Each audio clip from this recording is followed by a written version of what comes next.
Good morning guys! Okay ba tayo dyan? Ang init oh. So what's up sa inyo guys? So ngayon ay Tuesday. Bukas ay di tayo bibiyahe, Wednesday guys. Kasi nga ay magpapaano tayo, magpapa-PMS sa Rapid. So ngayon ay kinuha ko lang yung nakita ko dito sa nila, 'di ba, yung kinuha ko dating papel. Is may number sila for inquiries, please call. So tatawagan ko ngayon para mag-inquire ako. Magpapa-appoint ako bukas, magpapa-schedule ako para bukas. Kasi sabi nila pag hindi daw naka-schedule, tapos nag-walk-in lang ako, pagka may dumating na naka-schedule, inuuna nila yon. So mas the best is ipa-schedule ko guys. Kaya yun, tawag-tawag lang naman, wala naman sigurong bayad magpa-schedule, no? Wala naman sigurong down payment. So ipapa-schedule ko ngayon, hanap lang ako ng matatambayan. Ay hindi, doon na lang tayo siguro.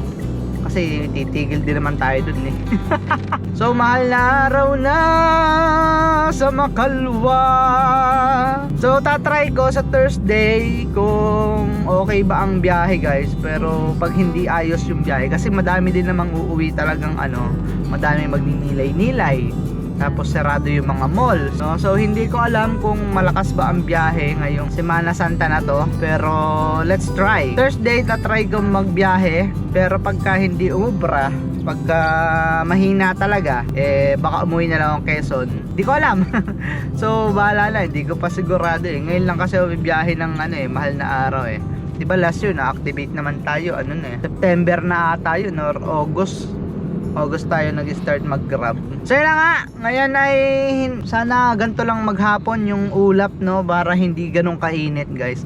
Mainit pero yung sikat ng araw is hindi siya ganun ka tirik guys, kasi nga medyo maulap ng konti. Tingnan nyo, yan o, medyo natatakloban siya ng kaunting ulap, tapos hindi siya ganun kasakit sa balat yung init ngayon. Pero yung temperature is ramdam mo talagang mataas guys, mainit. Oh my goodness. Sabagay summer na eh. Noong December naman talagang malamig eh. Yung ko nun, yung aircon ko nun lagi lang naka number 1 lalo pag umulan. Ang napakatipid sa gasolina bumiyahe guys pag umuulan, no? Hindi ka naman mababasa kasi hindi mo naman kailangan lumabas, kasi mga pasahero niya nang lalapit sa'yo, papasok, tapos lalabas. Lang ikaw nakaupo ka lang dito sa loob, di ka naman mababasa. So yun, kaya pinaka the best dyan na pagbiyahe ko ay maambon, no? Wag lang sobrang lakas na ulan, kasi nga yung ibang part dito sa Cavite, ibang part sa Manila is bumabaha. Di ka naman sa ulado yung mga part na binabaha guys. Kaya hindi din ako nagbibiyahe kapag alam sobrang lakas na ng ulan. So tawagan ko lang guys yung yung number na to para magpa-schedule bukas, magpa-reserve. Reserve ba tawag dun? Ay nila sumagot na. Ay nila sumagot guys. Bakit ganon? So message ko na lang siguro. Oy, please call daw eh. Hindi ba? Late sila. Wala pa sila doon. So i-message ko na lang guys, no?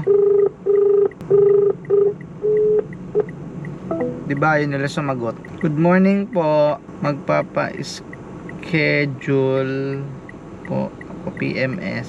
Alright, yan na mga kawasak. So minessage ko na lang. Siguro mamayang tanghali tatawagan ko ulit to. So siguro masyado pa maaga. Pero 8:08 na ng umaga.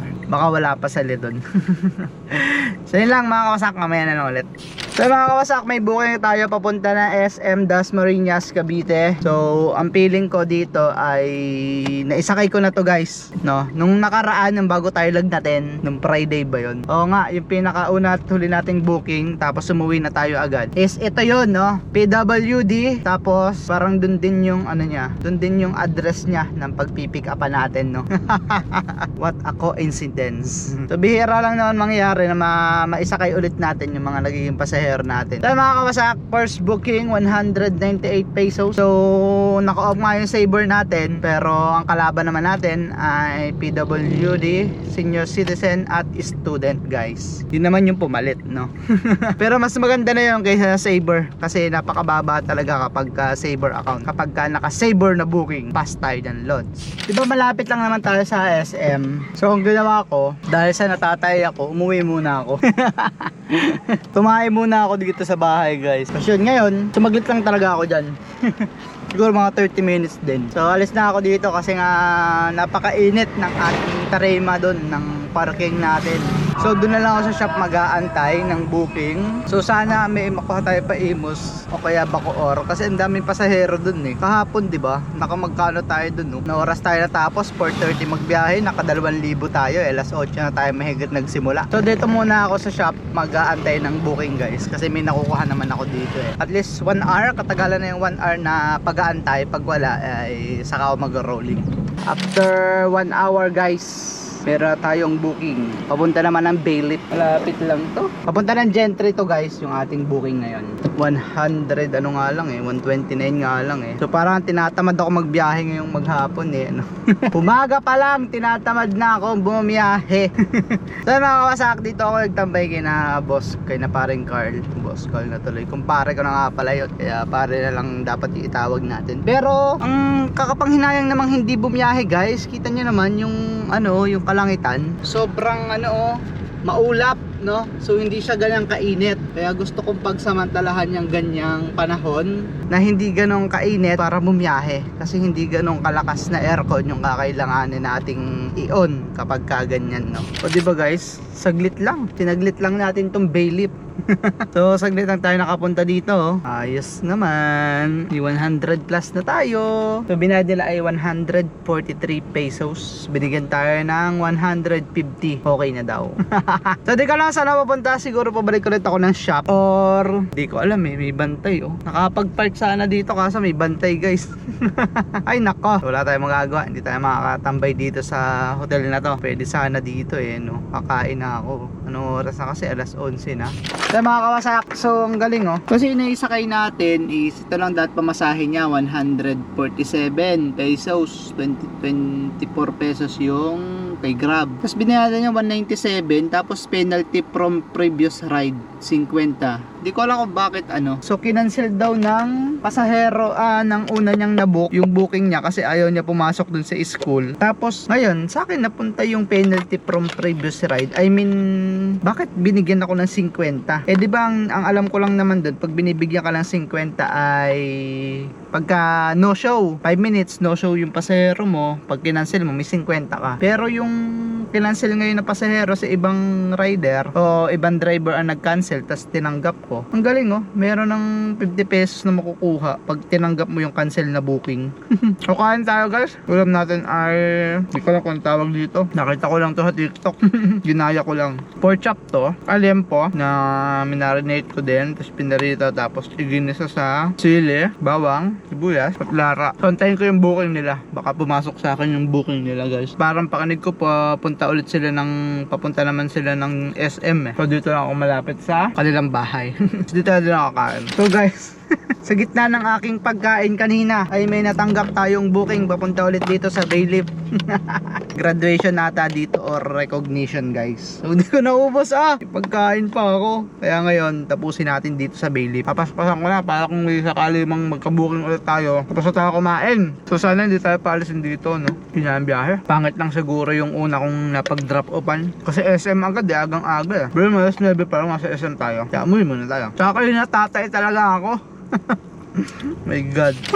So mga kawasak, ngayon ay alas 4 na. So kanina pa akong tigil, alas 3. Nakakita kasi yung meriendahan dito somewhere in General Trias guys. So nakapaghatid tayo dito sa may General Trias. So isang oras din tayo tambay doon. So nag-online ako, 3:30 wala nang pumasok. So sabi ko bukas na lang. Ay hindi pala, hindi pa tayo makakabiyahe bukas kasi magpapa PMS tayo. So hindi, sa Makalwa na lang tayo biyahe ulit guys. So ngayon, meron naman tayong kinita kahit pa paano. So napakalupit no. Ito 1,768 plus nasa 250 ata lahat ng tip natin. Palagay na 2,000 yung ating kinita ngayon. So ngayon mga kawasak, so okay din pala yung ano, yung saver off no, na naka-off ang saver kasi kita mo guys, kumita tayo ng 1,700 tapos kahapon 2,000, nasa 110 kilometers lang yung natakbo ko sa maghapon. Tapos ngayon kumita tayo ng ng 1,768 o pagpalagay mo na saktong 2,000 kasama yung ating mga tips, no? Kasi may nag-tip sa akin na 250, tapos kanina yung last 100 kasi kinargahan ng tubig yung likod ko. Sabi ko baka magtaga, so hindi naman siya tumaga, so binigyan ako ng pakonsuelo ng 100 piso, no? 200, tapos yung mga pa 20-20 pa, pa 5-5, pagpalagay na 250, kaya naging 2,000. Naging 250 yung tip natin. Pagpalagay mo na 2,000 yung net natin ngayon, yung kita natin ngayon. Siguro ang gas natin na 500 lang, kasi tingnan nyo guys, ang tinakbo natin ngayon 86.5 kilometers lang, kasama yung rolling natin na wala tayong pasahero dyan. Tapos 1 bar lang ang kagandahan, 1 bar lang yung nabawas, kasi kahapon full tank talaga yan guys, no? So 86.5 yung tinakbo, 1 bar lang ang nabawas. So siguro ko ipupull tank ulit nasa 500 to or 600 pesos. So hindi malaki yun siguro nasa 500 lang. So okay din pala yung yung naka-grabs, yung saver natin ay naka-off, no? Mas malaki talaga yung kitaan kaysa sa naka-on. Kasi dati lagi ako naka-on always on. Lahat 80% na nasasakay ko is naka-saver. So tinry ko lang i-off. So okay din pala ang kita kahit naka-off yung saver. Yun nga lang, medyo minsan mag-aantay ka talaga, no? Pero kapag may dumating naman is jackpot na jackpot ka, kasi standard yung booking, Tapos yung PWD, senior citizen tsaka student, minsan lang naman yun nga lang ang naging kapalit, no? Senior citizen, PWD, student, pero at least mas malakas, mas mataas yung fare nyon kaysa sa saver. Yung nasa isip ko lang yung sa computation lang sa isip ko, mas malakas yun, pero much better na naka-off yung saver natin.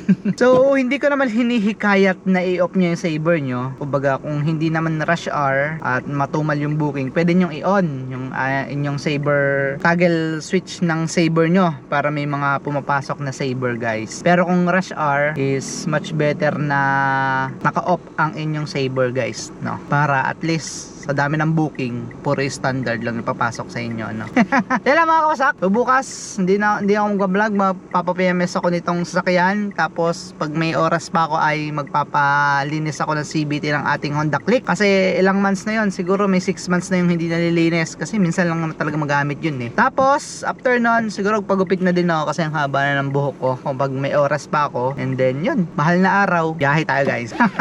Pwede na yan, itong kita na to. Tela mga kawasak, pauwi na ako guys, and yun, ride safe always sa inyo lahat. And ngayon tag-init, palaging magbaon ng tubig para hindi kayo himatayin sa daan, kasi may mga nakikita kong post na nahihimatay na sa daan, mga MC taxi natin dyan, kasi sa sobrang init nakabilad tayo sa initan. So yun lang guys, peace out.